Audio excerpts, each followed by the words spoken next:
우울해서 그냥 동네 한 바퀴 돌려고 나갔던 그날, 결국 찜질방에서 하룻밤을 보내게 됐습니다. 어느 날 저녁밥을 먹고 과식을 했는지 속이 더부룩하고 답답하더라고요. 마침 그때 중3이었던 아들이 옆에 있었습니다. 우리 자전거 타고 동네 한 바퀴 돌고 올까? 그렇게 정말 아무 생각 없이 집을 나섰어요. 그런데 이 사건이 당시 우울증을 앓고 있던 제 인생을 완전히 바꿔놓았습니다.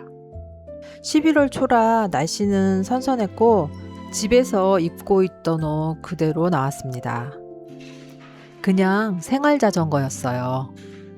구리에서 서울 방향으로 처음 달려보는 길인데 자전거 길이 정말 잘 되어 있는 거예요. 신기해서 계속 달렸습니다. 그러다 보니 어느새 뚝섬유원지 쪽 한강까지 와 있더라고요. 그런데 더 신기한 건 가도 자전거 길이 계속 이어지는 거예요. 그리고 자전거를 타면서 뺨을 스치는 바람이 그렇게 좋을 수가 없었어요. 언덕이 나오면 저는 올라가지도 못했습니다. 자전거에 내려서 끌고 올라갔죠. 정말 힘들었습니다. 그런데 심장이 벌렁벌렁 뛰는 그 느낌이 이상하게 좋았어요. 그때 처음 이런 생각이 들었습니다. 아, 나 살아있구나.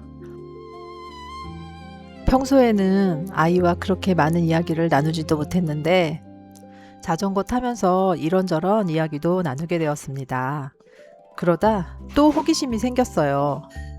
이 길은 도대체 어디까지 이어져 있는 거지? 우리 어디까지 자전거 길이 있는지 한번 가보자 하고 계속 달렸습니다.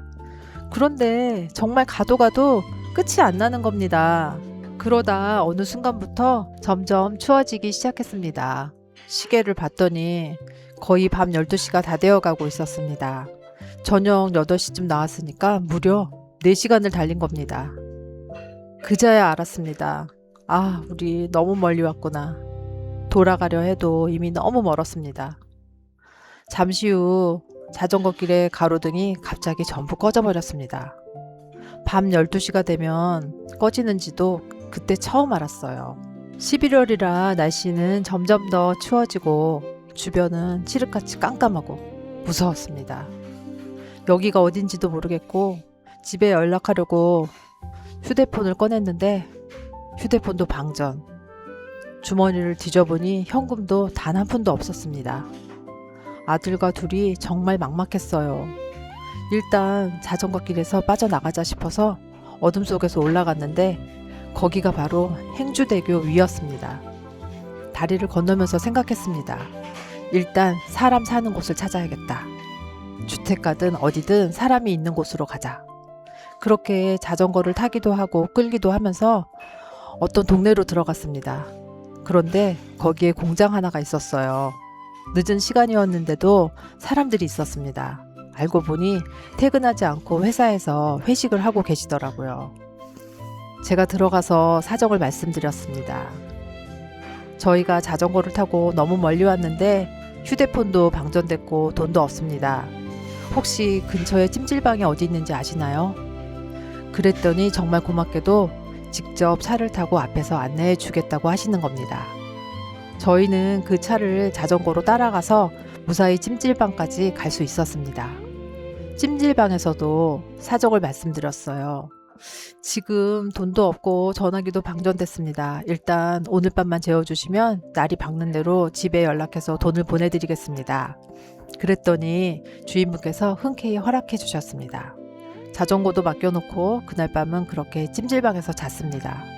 그런데 거기서 또 재밌는 일이 생겼어요.